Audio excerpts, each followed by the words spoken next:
Sam, you're supposed to host Education Today. No, today's not my day. It's the county commissioners. That's okay. Your mom's coming.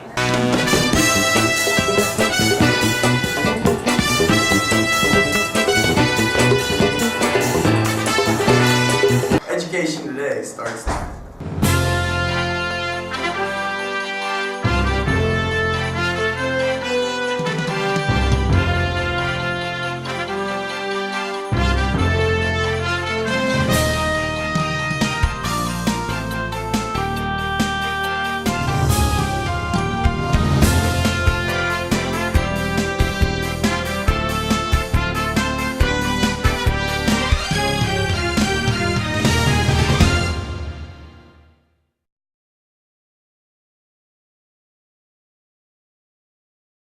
Welcome to Education Today. I'm Sam Long of the Armstrong High School in the Armstrong School District. Tonight we continue with the new chapter of programming within the Education Today series.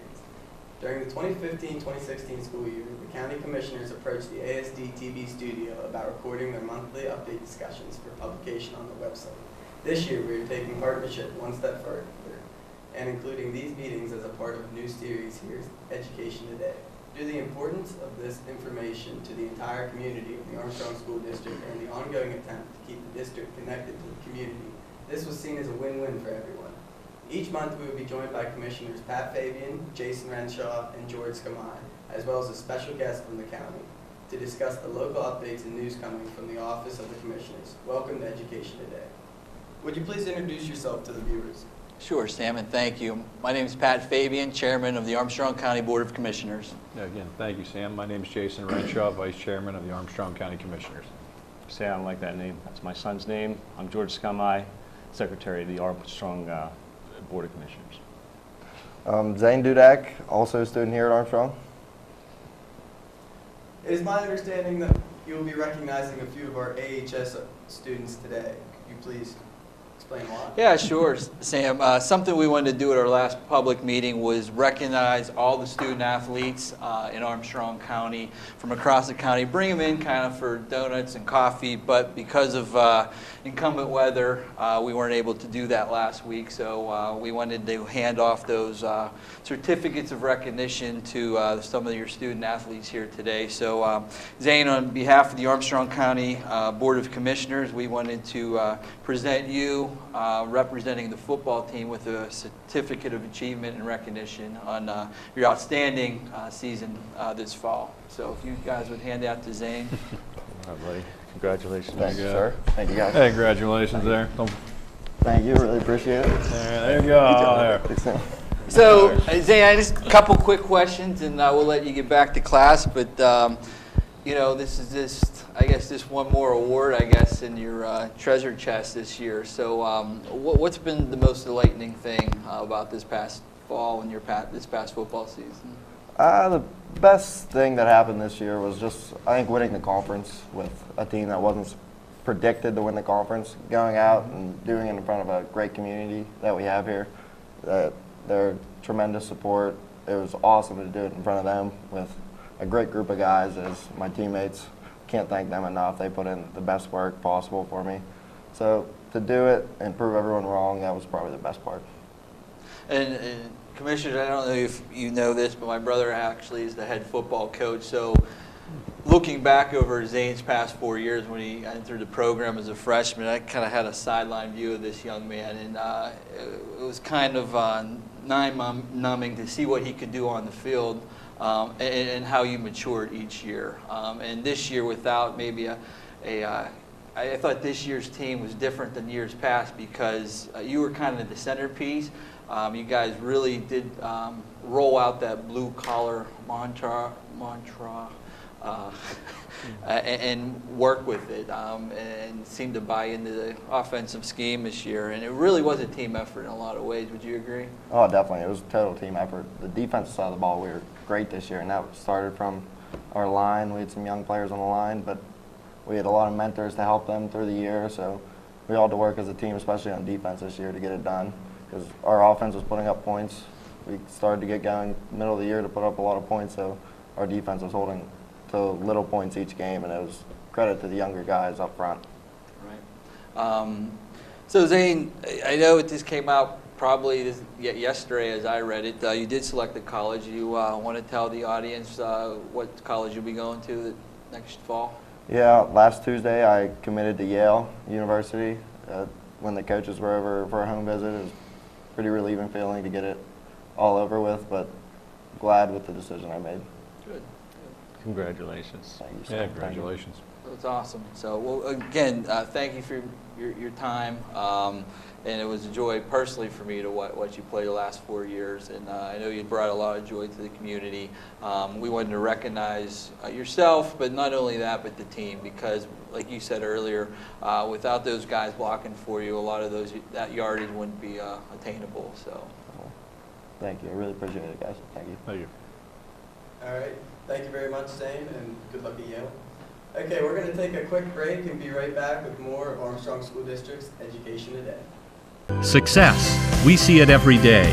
Hundreds of majors and programs, bachelor's degrees to PhDs, small classes, internationally known faculty who are committed to your success. Real-world experiences to guide you on your career and life path. An alumni network 120,000 strong. I'm IUP President Mike Driscoll. Visit us. Find your success at Indiana University of Pennsylvania. It's hard to explain. It just became home. There are hundreds of majors and programs, bachelor's degrees to PhDs, small classes and faculty that really get to know you. Amazing internships and everywhere, programs that help to find a job that is right for you. It's what IUP is about, a commitment to your success. See it for yourself. Visit us, Indiana University of Pennsylvania. Find your success.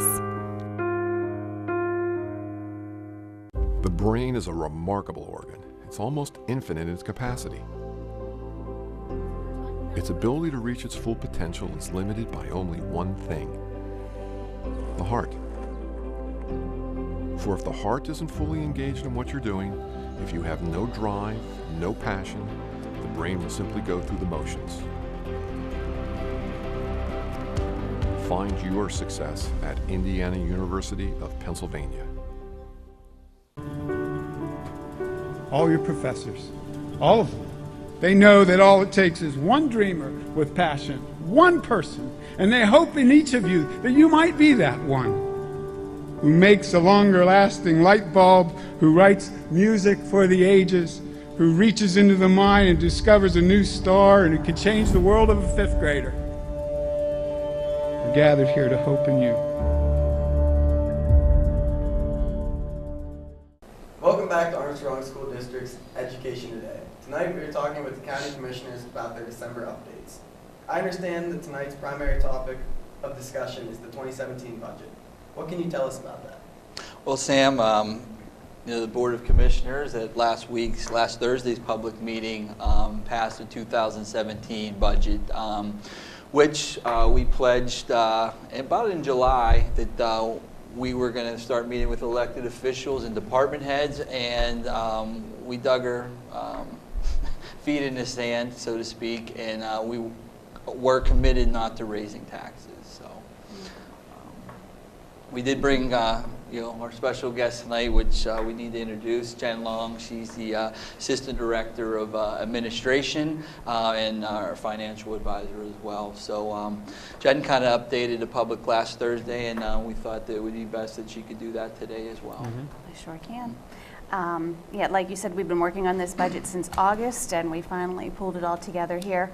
What we presented last week was a final budget for 2017, $21,153,372 is the budget for next year. Year over year, kind of how we look at it, comparing to 2016, it's actually a decrease in the budget of about $180,000. A lot of that it's all driven by revenues. We've been saying all year, the last couple months, we've been talking about 2016 performance and the budget going forward, and we've been talking about a couple of areas where our revenues are down. They were down in 2016, and we also anticipate that they'll be down in 2017. Some of those areas included in our corrections department. We have a fewer number of state inmates, so we're getting less dollars in from the state there. Our Marcellus funding, people are finding all over the state that Marcellus funding is being cut back. That was another area. We also relooked this for the 2017 budget at our assessed value, so we had a decrease in tax revenues just off the bat coming in, as well as some of our departments, especially in the area of courts, the state reimbursements were down. So we had almost $600,000 in revenue decreases, but we were able to work with some of our departments, especially the court area. They were very generous in coming up with creative ideas of how we can make up that revenue. Some of our departments, such as domestics and probation, they have some outside funds that they can use, and as I said, the courts were very generous. They have offered to use much of that funding before they come to the general fund to ask us. So that helped offset that, and we were able to offset it. Our revenues only went down by about the $180,000. Jen, is it safe to say without that cooperation, without that level of cooperation, that we probably wouldn't have been able to make the... Most definitely, most definitely. Like I said, when we looked at some of the big areas of revenues, we were down almost $600,000. So to get it to the 180, about $400,000 is coming in from those other departments there in funding. So I can't say enough how generous the courts were to work with us so that we do not have to raise taxes, because that's really our only other source of funding, and you guys were committed to not doing that. While our revenues were going down, our expenses, as everybody knows, expenses always continue to go up. So we looked also on that side for ways that we could balance the budget. We had areas where our expenses went up, again, in our corrections department. Allocations to some of our outside agencies, such as 911 or Children and Youth, they went up because a lot of that's driven by state mandates, where they mandate that you do the activities, but they don't, of course, give you any funding for it. So it falls on the general fund to offset that. We also had a big increase in our pension contribution, so our retirement plan. We, again, were able to look at that, and we have worked very hard and had a lot of cooperation from most all the department heads, the elected officials, and we've gone back and forth, and we found a lot of areas where we were able to cut expenses to, again, not have to increase the taxes and offset that lower revenue. So with the cooperation of many of those department heads and elected officials, we found areas such as our health center. We cut the allocation to them. We did some restructuring and right sizing of departments, so we were able to cut back on some of the positions that we have there.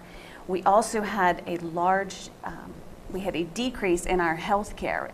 When we talked last time about the preliminary budget, we had about a 6% increase in our health care costs. Thanks to our Director of Human Resources, Dan Lukovich, I'll give him a plug there. Right. We were able to negotiate actually a decrease of 4.63% in our health care premiums for all of our at-will employees, which is pretty much unheard of these days. Yeah. So, even though we had increased expenses, we made some big cuts, we made some big changes there, and we were able to offset that. And again, we balanced our budget. We're down slightly from last year, and there was no tax increase. So we really did it from within. So I think one thing that was not mentioned and got some headlines last week, gentlemen, was the 20 employees being laid off. Jen, do you have a final number? I mean, I know it, but for the sake of the show, do you know what that number roughly is? In dollars? In dollars, just wages, not even including... In wages, I think it came out to about $350,000, about $350,000 that we were able to reduce there. We looked a lot at like the part-time people that we had, and just, we have lower revenues coming in because we don't have a lot of the foot traffic coming in, and just a lot of that is going down. We've also increased a lot of technology, and unfortunately that takes away from the number of people that you necessarily need to run a department. So yeah, it was about $350,000, and that is just straight salary. So of course we have related benefits that would go with that would save us money too. Well, we called that right sizing right. When we were talking about during the 2017 budget. It did save some money there. I know nobody we don't want anybody to lose their job in county government, but we have a fiducial responsibility to make the best decisions for Armstrong County, and we felt that we could provide the same amount of service that we do now without those employees. And George, you brought it up last week, and I want to make sure it's clear that these decisions to lay off these 20 employees, part-time, full-time, were not just our decisions. We met with those elected officials, we met with those department heads, and we discussed how their departments operate and if that was a possibility. And we asked every department that possibility. Some departments could do it, some departments could not do it. So would that be accurate to say? I absolutely agree with you in the sense that we worked with the department heads and elected officials. And there were several rounds of discussions, as we all know, and they were productive. Obviously, as you said earlier, it's always difficult when we have to lay somebody off. And the hopes is that we can grow the economy and focus more on that so that there'll be the need for those positions again because of the amount of traffic, as you said, foot traffic. We were staffed at levels that probably would have represented the foot traffic we had maybe 10 years ago. Just the word growth, I guess, would be appropriate. Mm-hmm. And we're not having that growth, so it's good. Not necessary. So yeah, but again, kudos to the folks that have worked with us. All right, finally, what updates do you have on the Armstrong County Health Center? Well, last week, Commissioner Scumai made a motion to, at public meeting, made a motion to move forward with the sale of the health center. That motion was seconded by Commissioner Scumai and unanimously agreed with by all the commissioners. So we are moving forward with the sell the health center. We did not commit to selling it to one buyer or another. We're still doing that evaluation process right now. I think what we're dealing with here is two difficult decisions. We went from the budget to the health center, but I think, and the main thing is it's the best interest of the community and the county here. I think we did our due diligence in looking into all these things, and they're tough. You know, they're decisions that nobody wants to really have put on their plate, but when you do, you got to do the best for everybody. And I think we stay from day one, the care and the jobs is the most important. Can't stress that enough.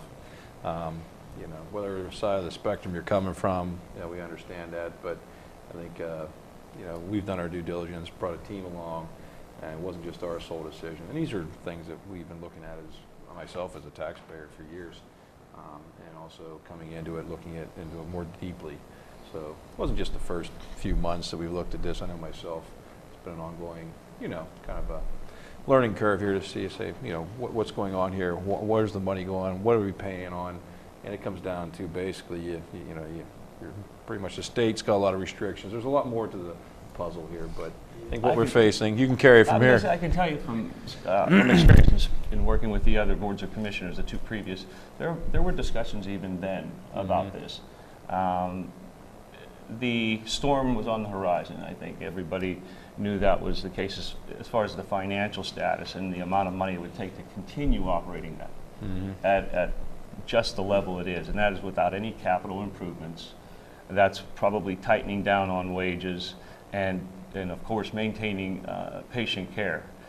I think with the decision to move forward with the private operator, though, provides an opportunity for capital improvements, which again we could not afford. It also offers an opportunity for growth, I think, within the structure of the workforce. There are a lot of companies that are looking to promote people, they're looking for good folks to bring forward. And then last but not least, and certainly probably the most important, is the patient care. The facilities that we visited, the patient care was at a very high level, not that it isn't at our current health center, but some of the folks from the union side of the equation were with us and commented on staffing levels and how they were at a greater, ratio, patient nursing to patient ratio than we were able to afford, and that's a big deal when it comes to taking care of folks. So.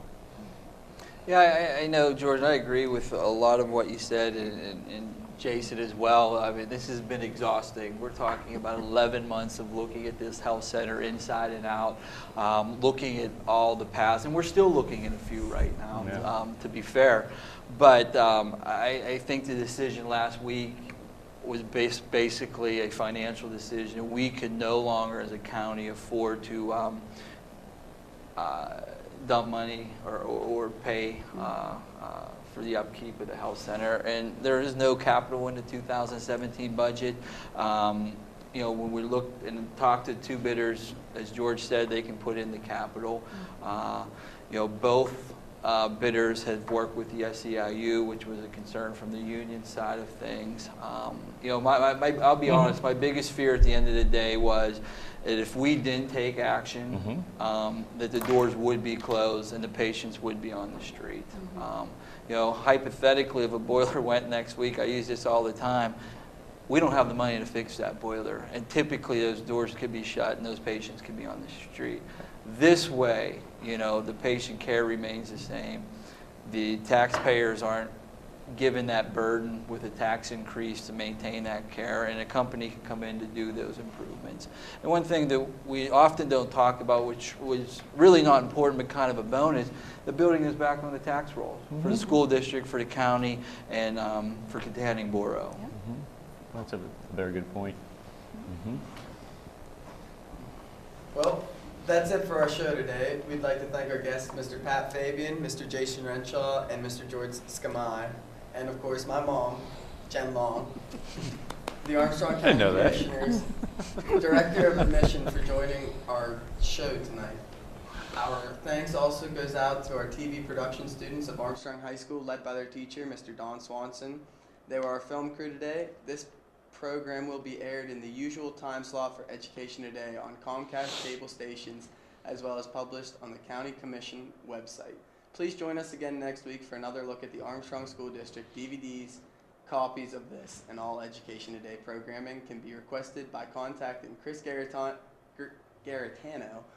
multimedia technician at Armstrong High School. Visit our website for the updated information about the district, and have a great week.